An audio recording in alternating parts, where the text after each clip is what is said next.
thanks for watching or listening to VIP Boxing's Bell to Bell podcast. I'm not sure exactly what number we're on, 170 something, 74, 75, but that's a lot of hours you listen to John Evans and myself. So if you're watching on VIP's YouTube channel, leave a review, iTunes, Spotify, or wherever our producer Darren puts this pod. Leave us a review, say something nice or nasty. With big boys, we can take it. You know me, Steve Lillis. You know John Evans. This week we welcome back one of we're calling him. I don't know if we could call him a Manchester trainer because he's proud of his Stockport roots. Ryan Bradley, how are you, Ryan? Mate, thank you. I like that. I am a very proud Stockfordian, yeah. So I appreciate that little nuance there. Yeah, really good, really good. Been a busy start to the year. Obviously, been a good ending with Reese back on the winning ways at the Jolly Boys. Big plans for this year with him. I've got an away fight who's just got to go through his process with a board. I've got a young girl who's just finalising her last bits, and she's going to be going out as a prospect. So looks like it's going to be a busy, hopefully a busy 2025. What weight's your away fighter? Just a welter. Oh, mate. If you can get his licenses in for next month, mate, I've got here a batch of jobs. He'll be the best paid man in Stockport. Anyway, but you rush them through. Yeah, well, I'll do my best to pull some strings. I've got enough friends there, and so. Well, I'll tell you what we'll do. What we do now, since you were last on, and we've got John gets very serious. More after the 3 minutes, mid-sentence, we stop. It's the new rule. And Darren gets angry. You met Darren briefly beforehand, and he can be quite an angry man, really, and that's the truth. He looks mild-mannered, but I'm not here to make enemies, and I love John, so I'm not. If he tells me what I've got to do, I'll stop. Right. Well, I'll tell you what, John likes starting first. Have you got your bell and your clock ready, John? All ready to go, Steve? Yeah, it's all automated now, Ryan. So you get a 5-second countdown, and then it dings, and then we go on again. We're on a strict 3 minutes. No messing about. Right. Straight through. We're recording late at night as well, so we'll crack on. Right, round one, John, you start us off with Dalton Smith, a man who creeps up a lot on this pod. Yeah, Dalton Smith back in action this weekend, European title fight. I just wonder what's going to happen with Dalton. He seems to be carrying a few little injuries, doesn't he? You know, he seems to cut up terribly. You hear rumours about hands and things like that. Doesn't fight very often. So I just wonder if it's going to be a case of once he gets this European title, every fight is going to be really meaningful for Dalton. You know, maybe he might box once every 6 months, once every 8 or 9 months, but it's going to be a big, important fight. You know, and we try and guide him through his career. He's not been active right through. He's still under 15 fights, I think, for all he's accomplished. The reputation he's built has been fantastic, but there's some reason why he's not boxing very regularly, and I just wonder if it's going to be big fights only from here on in for Dalton. He's got lots of targets, hasn't he? You know, he's got lots of big fights at world level, and world level guys only tend to fight once or twice a year. So I just wonder if everything might fall into place and Dalton might just establish himself as a purely big fight man. Right. I think at this stage of his career, I think it's at that point where that crossroads where, it's a very exciting fight. I'm a big Dalton Smith fan, a big Grant Smith fan. I think he's just done wonders with him. But I just think he's at that point, like you said, now there are big fights out there, and he's got to be taking those opportunities. This guy is fighting for the is he called Weezer? He's 19-2. He's obviously what's in the way and what he's got to go through, but it should be a light night's work for him. And I just think they've got to be, like you said, the Adam Azim fight has been mooted for a bit. I'd love to see that. I think, obviously, as we know, styles make fights, and that'd be one I'd love to see. But there's so many opportunities out there at world level. And like you said, if he's only fighting once or twice a year, they've got to be big fights. Or it could end up being a career that just tails off into nothing, doesn't it? And he's such a potential, such an ability. So you get, like I said, you're at that crossroads of his career where he has to. It's kind of now or never, isn't it, for me? Sorry, right. I just wonder if he's lost a bit of momentum. We used to speak about him when he had 8-9 fights as the best, the most exciting fighter in the world under 10 fights. But it has slowed up a bit. But you know what? You look at that division. How hot is it though? That division. Even the guys who are just on the fringes of the big time. Whoa, big challenges for him there. Yeah, phenomenal division. When you look at what's going to happen world title level as well, I believe Tiafimo's going to vacate later in the year, so you're going to have Jack, WBC titles coming up. There's going to be enormous opportunities. I just hope we get to see what he can actually do. Round 2, Joshua Wilder. His Excellency Turkey has spoken. He wants to see this fight if Fury doesn't come back. And when he said this, there was a lot of, putting the boot in, I read, on this fight. You know what? I think it's a sensational fight. Well, not a lot. I saw a fair bit of people being cynical, should we say, over it. Let's not, give it too much topspin. You know what? It's a fight that probably still excites me right now more than any other heavyweight fight out there. I'm not bothered about an Usyk-Dubois rematch. I think the result will be the same. It's the one heavyweight fight between marquee names where you won't know what's going to happen. The only thing you'll predict is one of them getting chillingly stopped in dramatic fashion.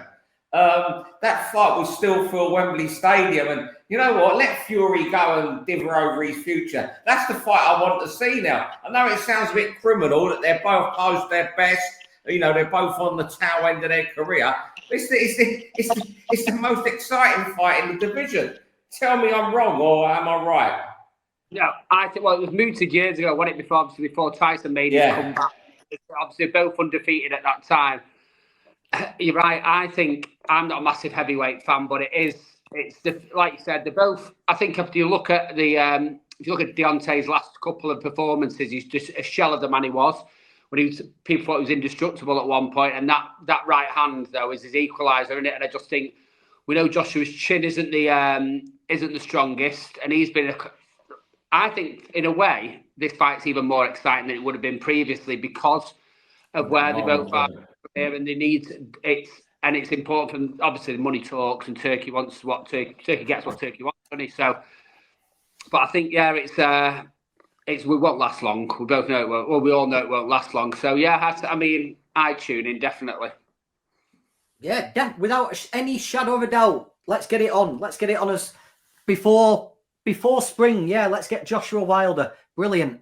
Do you know what I think? This thing about the chins, them both being chinnies, a bit harsh. If you look at the beating Wilder's taken from Fury and not gone down, and Parker, brutal. He's got tremendous balls, and he's never been put out properly, I don't think, Wilder. Joshua, the beating he took against Dubois was crazy. And he kept getting up and kept getting up, and that right hand would have taken a horse out.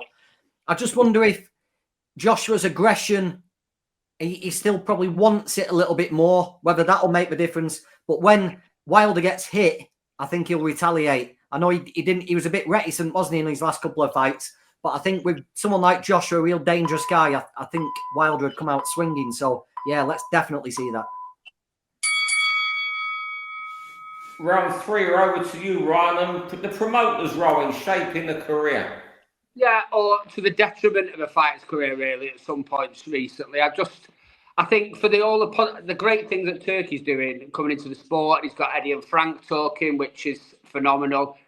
And Eddie and Frank, because money talks, they've been putting the 5v5 was a good example of fighters that may not have met each other and not preserving that winning record. Whereas I was talking to Dalton Smith earlier. I watched an interview where Dalton had Ben Shalom squirming in his seat, couldn't get his words out of his mouth quick enough because asking who turned down the fight out of him and Ad Nazim. And maybe I'm not getting at Boxer and at Sky, but there's been a couple of the Ben Whittaker situation about getting the rematch. I just think there's a mass protection of this O, and like Turkey said the other week about putting in the fight, the best against the best. These O's have got to go, and I just think there is still an element, even down in small hall and I know you've got to build fighters up. I totally appreciate that, and that's why we have a way fighter, and that's the idea and the process. But like Reese's next fight is a 50-50. Woody, we had a meeting with Woody on Saturday, and he's talking about other 50-50s. So even at the small hall level, I think because of the money and all the big fights that are happening now, you can't fill up cards. That you can't fill up a Matchroom card, a Queensberry card, a Boxer card with left-hand side winners that you're expecting. You're having to put these prospects or these home fighters against each other. But I still think there's an element, like I used the Adam Azim example and the Ben Whittaker, just being a bit protected, and it's, you know, this O isn't that important in my mind. I don't know, correct me if I'm wrong. No, I think they'll become less important. I think they'll become less important because people are seeing the fights they want to see. And people, you know, don't even use that word recycled. If you have a loss, you're going to be brought back now. You know, we're seeing that from His Excellency Turkey, you know, what he wants. So I think, you know, whereas a year ago, we'd be on this pod saying, oh, the losing your zeros, the be all and end all. I think slowly now it isn't. And people are seeing that because we're getting the fights that we want to see. Yeah. I think people like Whittaker and Azim will always have to be kept unbeaten because they're so high profile. They're not going to be put into a 50-50 fight until there's a world title on the line. But I think there's so few stars now at British, you know, so few household names at British title level, European level. The only way they can make themselves names is by being in 50-50s. So I think it's got to start happening. Round 4, John, I'm going to stay with you. Inui against one of your men, Nick Ball, getting spoken about more. Yeah, I'm sure everyone who listens to this is a big boxing fan. I'm sure they're on the news beat and everything. And we've seen more and more mentions of Inui and Nick Ball. I saw Turkey say he wanted it. I was down at the ERT with Nick and Paul Stevenson last week, and they want it. They want a fight, not for money. They think they can beat him. I think it's a surefire fight to happen. At some point later this year, I think it's going to happen. And what a fight.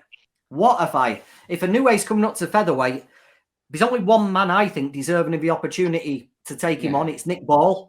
You know, he's a world champion, should be unified.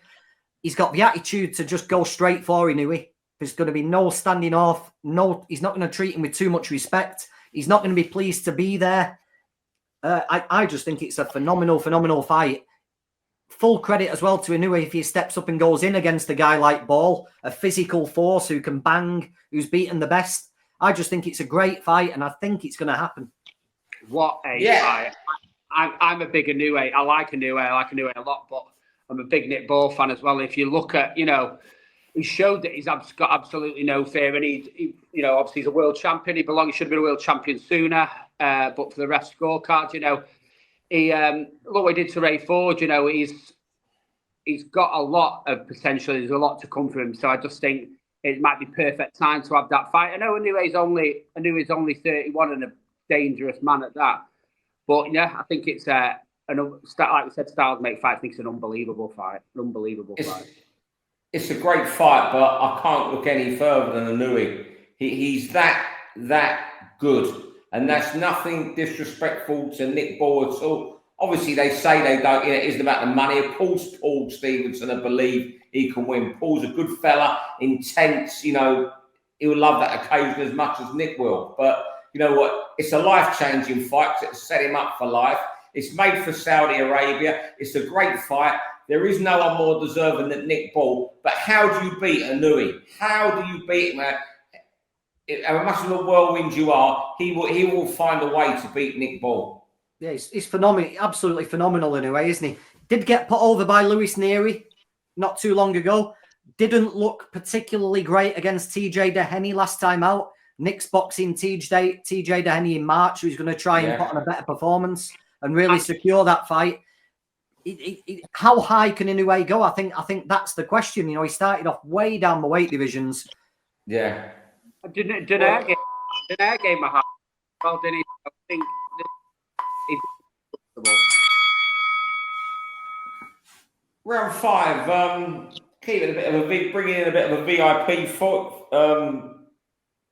Roundings, we are VIP belt to belt. Bradley Ray getting his chance against Constantino Nanga, a Swede, but he lives in Benidorm apparently. People I know, I was in Spain last week and a good friend of mine didn't even know he was Swedish, just presumed he lived in in Spain and was Spanish. So how the Swedish bit come around, but he lives in the Lagerlaus playground, Benidorm anyway. So I don't know what Leonard Lewis was doing in Benidorm to find him. Anyway, but you know what? Anyway, all big props to Brad Ray.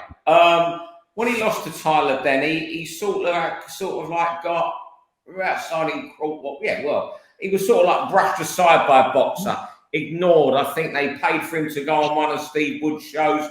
Since then, Steve's been forking out to the opponents. Okay, he's been blowing over opponents, but it's been very difficult to match him with the budget you get for small ball boxing, as you guys will appreciate. But you know what? He's had 6 fights, and all he's done is get on with it, kept his mouth shut, his head down, stayed in the gym, grown into a big light heavyweight, got on with his job, and that's fallen in his lap. And it just, you know what? And I'm not being biased, it's VIP, and I couldn't be more pleased for anyone because he hasn't gone and shouted and put down, you know, Boxer or anyone at all for the way he's just been brushed aside. He's just got on with it, you know, taken the hand that's dealt with him, and now he's got a reward. And I'll tell you what, if he goes and wins, I don't know a lot about Nanga. I'm told he's a very good fighter by Ricky Powell, who supplies sparring partners for him in Spain.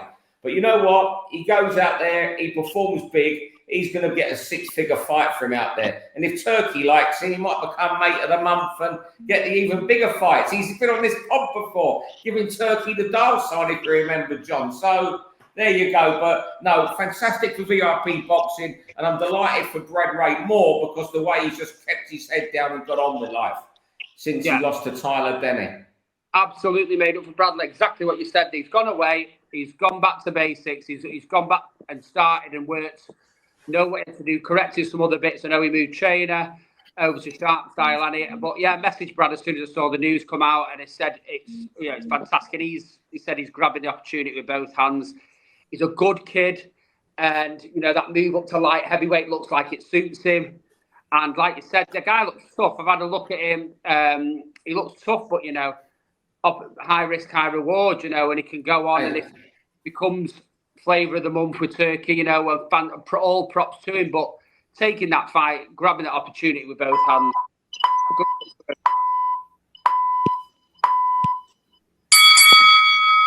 Round 6, over to you, Ryan. The Battle of the Eubanks in April and living up to the hype. Yeah, I just think I think this fight could end up being an absolute damp squib. You know, it's obviously. I think where we come from to when they first agreed it with the conundrum, with the PED situation, with all the back. We always have a bit of back and forth, but I just feel like this could be really anticlimactic. You know, Eddie's talking about it selling out Tottenham. I don't know. Obviously, it's, you know, a middleweight fight and a welterweight in realistic terms. I don't. You know, Chris Eubank Jr. isn't his dad, and Conor Benn isn't his dad, so we're not. Remember the 2 fights early in the early 90s. It isn't, for me, it isn't going to be that, and it's going to get to a point. If it does happen, you know, are you excited to see it? I don't think it's personally one that's lighting my fire, really. I know John's probably going to do it. I'm not going to disagree with you before we go to John. I've got no real interest in it. You know, I want to know who wins it, but it'll sell out. Eddie will do a great job because he's a brilliant promoter. Everyone will flock to Tottenham, having memories of the NEC show when the first fight between the two dads. Surely can't be as bad as that dull rematch at Old Trafford. They're already talking of it being round 3 between the families. You know what? If you want a fight to really get excited about, watch Paddy Donovan and Lewis Crocker next month. That's a fight. That's the fight people who don't watch boxing regularly, apart from big names, should be watching. March the 1st hit in Belfast, mate. I think that's one of those fights I'm going to fly over on the Saturday afternoon just to watch and come back Sunday morning. I'm more interested in that a million times more than Eubank Benn. John, Eubank Benn. I'm thinking of going over for that. I love the croc, and that's the press conference was brilliant, wasn't it, as well? Yeah, but, brilliant there. Oh no, it doesn't bother me. I'm not. I like proper fights that mean something, and to me it doesn't mean anything. You know, it's an attraction, isn't it? I don't care who wins. It doesn't matter. It doesn't have any influence on any weight class. It doesn't mean anything, I don't think. So yeah, I can take or leave it. I was talking to a couple of people last week, and they don't think it'll sell. I think it'll blow the roof off Tottenham. I think it'll sell 60,000 in a day. I think it's the biggest fight you can make in Britain, apart from Fury against Joshua. I'm not too bothered. Some good fights going on the undercard, I believe. But let's say who we think will win then. Way out. You know what, John? I haven't even thought about it. The £10 weight limit is apparently on the day, so they weigh in the morning, and then the £10 is on the same day. So I'm assuming what time on the same day?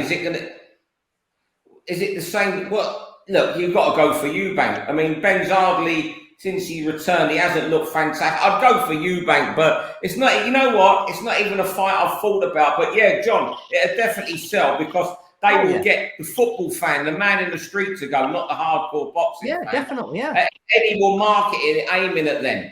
You know, they'll be believing they'll see Eubank Benn 3. I tell you what, I'm going to blow my own trumpet very quickly. I remember when it first got postponed 2 years ago, we had this discussion, will it be a big fight? And I said, it'll sell a stadium when we do it. It will. Yeah, you're right. You know, always going to. Always going to. It just doesn't do anything for me. If it wasn't for the two names, it'd be the sort of fight that might be a 10-round attraction at your call. Yeah, I would. If it wasn't for the names, there'd be no demand for it. Because one's a career welterweight, and one's who's fought as super middleweight. There'd be no demand for it. So imagine Crocker and Benn. I know. I'll be backing. Out a fight. I just don't think. I think look back to Benn when he first. I think before ever. I think even the Payno fight. He struggled. Yeah, Cedric Payno. Then he starts. I'm not casting aspersions doing anything, but then he starts knocking out former world champions, and then obviously all the stuff has come out. For me, and nobody's asked me my opinion recently. I discussed it with someone the other day, but we didn't come out with predictions. But I think it's, as much as it pains me, and I'm not a massive fan, I think it's a Eubank win for me. Yeah. I don't. Like when you put it in nuts and bolts, you got a guy who's been going 10 rounds with Pete Dobson against the guy who's beaten some good names at super middleweight. Yeah, look, Eubank's been Eubank's a good fighter. He's a good fighter. He's not a great fighter, and against a decent welterweight, but an okay welterweight, really. Yeah, but no, I mean, I don't want to sound bitter, pouring cold water on them. We're done, fellas. It's late at night. Ryan, you've rushed back from the gym to join us. We'll get you on again in a couple of months.